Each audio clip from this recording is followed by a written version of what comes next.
Today, we are going to be talking about something that's just as much part of the holiday season as gift giving and festive lights, and that is misinformation around nutrition and health, especially when it comes to our relationship with food and our bodies. Social pressures, family traditions, and holiday treats can kind of lead to a kind of complex web of feelings. And so my goal is to debunk some myths with science and compassion from a weight neutral, food neutral focused approach. I want to equip people to help enjoy the holiday season without having unnecessary food fear. So if all that sounds good to you, let's go.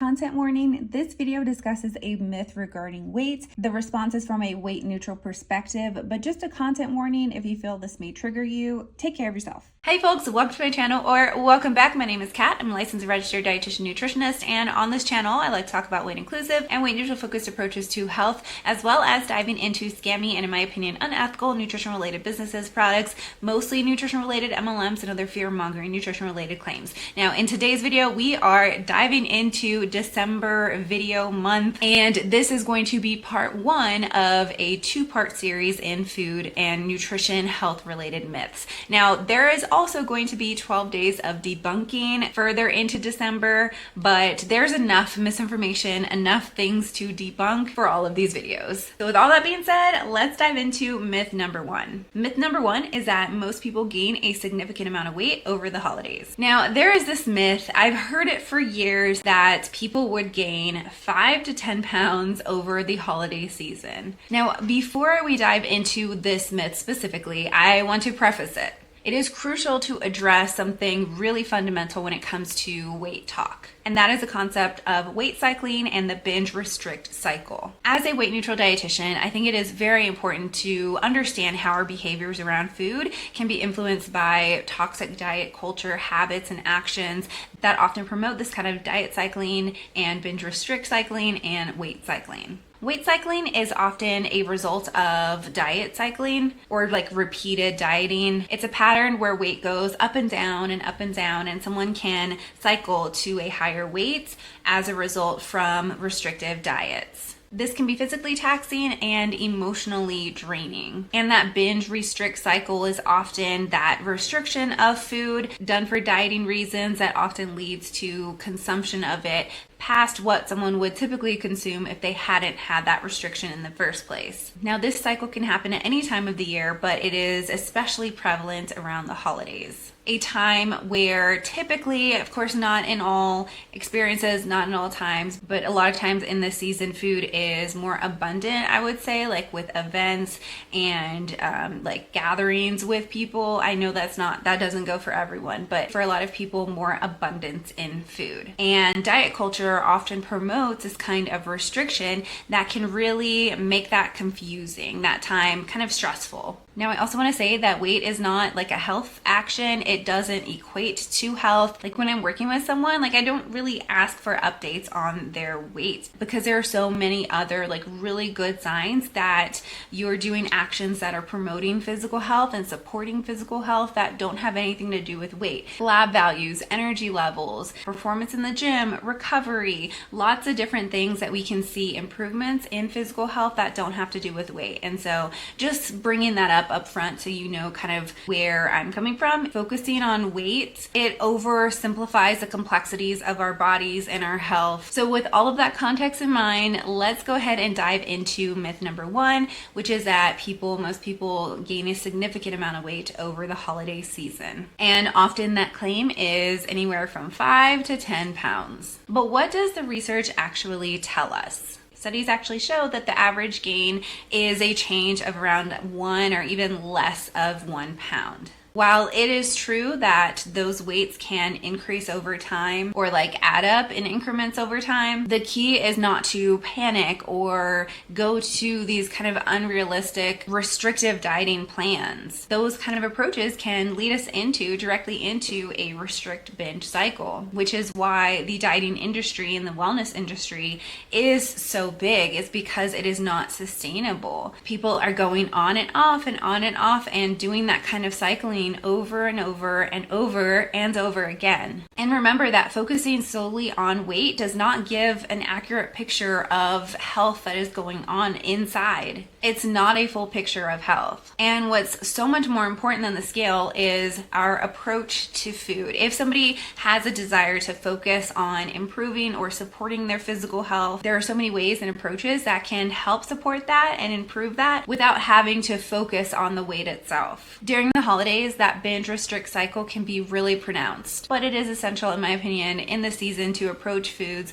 with curiosity, compassion, and context rather than restriction and fear. The goal is to be able to be engaged with the food mindfully and joyfully without that overshadowing of guilt, and that kind of guilt that can oftentimes also lead into this kind of consumption that's more than it would have been if that guilt and restriction hadn't have been there in the first place. Remember, health is multifaceted. I will actually leave a link for a download in the description box down below if you want some ideas on ways of approaching food in a more mindful and intentional way, in a way that promotes joy and is a weight neutral kind of way that still has space for approaching it with physical health in mind. If you are wanting some tips on how to implement how to do that, because that can be a little bit confusing in the space of health and wellness and all these kind of like dieting tips and stuff. Let's go ahead and move on to myth number 2. Myth number 2 is that you must or you should or it is a good idea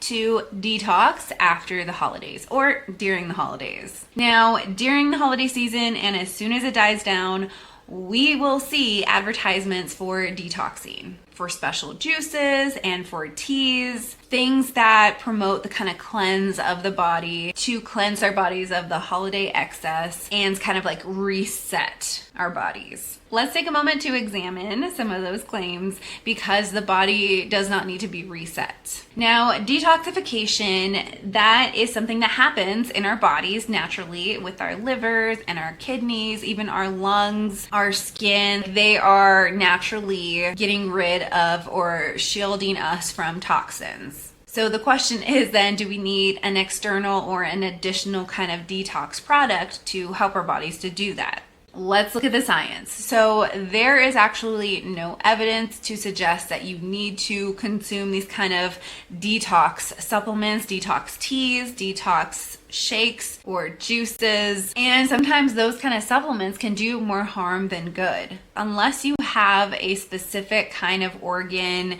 issue that you have talked to a health professional for specifically, our bodies are capable of detoxing enough. Our bodies are incredibly capable of the natural detoxification process. They are equipped to handle or do what they need to do when we might have an excess of things that our bodies need to kind of push out and get rid of. The idea that we have to kind of like punish ourselves with these restrictive detox juices and things after the holidays, that's not only unnecessary, but it can lead to disordered eating habits that are not supportive of or necessary for health. Now, while we have established that our bodies can handle detoxification, there are some things that help our bodies to do that, that support our bodies to do that. And those are things you can find in local grocery stores. It's not anything that you need to go out and purchase specifically or order online. It's just nutrient-dense foods. So it's a food that is nourishing to our bodies to do those actions that are occurring naturally. Foods like cruciferous vegetables like broccoli, Brussels sprouts, also dark leafy greens, garlic, onion, cauliflower, grapes, berries, those are all very nutrient dense, and just fruits, vegetables in general, those are very nutrient dense options that help our bodies to do what it needs to do. It helps our bodies to function. And also water, fluid intake, that is essential for that detoxification process as well. Our kidneys need to have water and our bodies need to have water. Just when you think about, if you want to think about how can I support my body with its natural detoxification processes, including fruits and vegetables at most meals if that is possible. They don't have to be fresh. They can be frozen, they can be canned. All kind of vegetables are important and all kind of vegetables can play their role in helping our body bodies to do what it needs to do. So if you are concerned about needing a detox from the foods that you're consuming throughout the holiday season, just remember that when we focus on adding things in, evidence-based wise, for behavior change, for healthy relationship with food, and all of that good stuff, it's really helpful to focus on the addition of things that we can include into our intake. So like, how can we add maybe a little bit more fruits? How can we add a little bit more vegetables to our intake rather than focusing on trying to stay away from like specific foods? And also, the more that we can add on those really nutrient dense foods, the more so those other foods might be like overcrowded out too. So it's not about taking those completely away. You still want to enjoy those. You still want to have an approach to food that includes curiosity, compassion, and context, and really focusing on the addition of foods that are going to be nourishing for our bodies can be really, really helpful and beneficial. All right, so let's move into myth number 3, the last myth for this video, and that is that skipping meals will help with the holiday overindulgence, or will kind of like counteract that overindulgence. So this is a thought process that many people have had. Like, if I'm going to go to this event and I know I'm going to consume more than what I typically do, I'm going to skip my meals for that rest of the day and try to be really, quote, like good, and just save everything for that event. Let's talk about how this isn't the healthiest approach. So the idea of skipping meals to kind of like save calories, it seems logical on the surface. I can understand where that thought process is coming from. But this kind of approach can often lead to cycles of extremes. So we were talking earlier about that binge restrict cycle. It's that kind of overindulgence followed by deprivation. So think about what happens when you typically skip meals. For most people, they're going to find that they're consuming foods when they're finally able to eat the food, whether it was intentional or unintentional. If they skipped a meal, they're probably going to find themselves eating a little bit quicker than they normally would. They might find that they also are consuming more than they typically would, or that they would if they were to approach that food maybe not being so hungry or as hungry. And in addition to that, that can sometimes lead to feeling not so great, like gastrointestinal wise, feeling maybe a little bit more bloated, a little bit more lethargic. Bowel movement cycles might be a little bit off with that kind of approach. And that can also have an impact on your mood and your energy levels. Regularly eating meals can really help to balance or maintain a healthy blood sugar level. And so if you're going through periods where you're not eating for a while and then consuming food, it's just a lot. Like the energy balance, like it can, for some people, that can make them feel a little bit more irritable or fatigued or just not feeling the best. So what would be an approach that I would recommend instead? I would say that having regular meals is going to be beneficial or supportive for physical health. Nourishing yourself and continuing to approach food with curiosity, compassion, and context, that is a far more sustainable approach than this kind of like feast or famine cycle. It is okay to enjoy food. It's not that it's even just okay, like that is part of the food experience. Food is not just energy, it's not just fuel, and you are allowed to enjoy it. If it is something that you find that the consumption when you're at events, it is just a lot to handle, again, I would encourage you to take a look at that handout that I referred to at the beginning, because that gives some ideas or tips for, in a weight neutral, food neutral kind of way of just supporting physical health and being more mindful and being able to approach food, the application of approaching food with curiosity, compassion, and context in a way that is going to allow you to enjoy foods and also to help your body to physically feel good. Staying hydrated is very important for those kind of events, but also making sure that you're eating regularly throughout the day leading up to the event. That can be very helpful, especially making sure that you are getting that protein in with your meals. If you are having snacks too, getting that in, getting sources of fiber in as well, just to kind of help with regularity and that kind of satisfaction and fullness piece. Sometimes that restriction piece can lead to those kind of events, that consumption within those events be more than what like you want.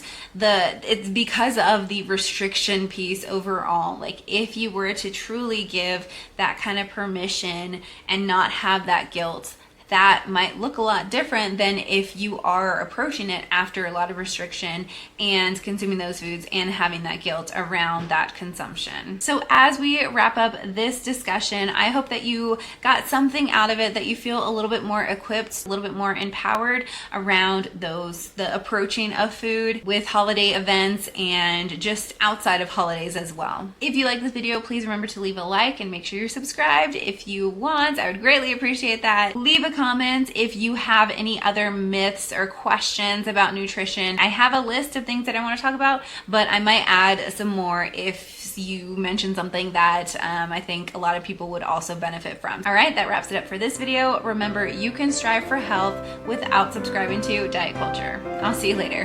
Bye.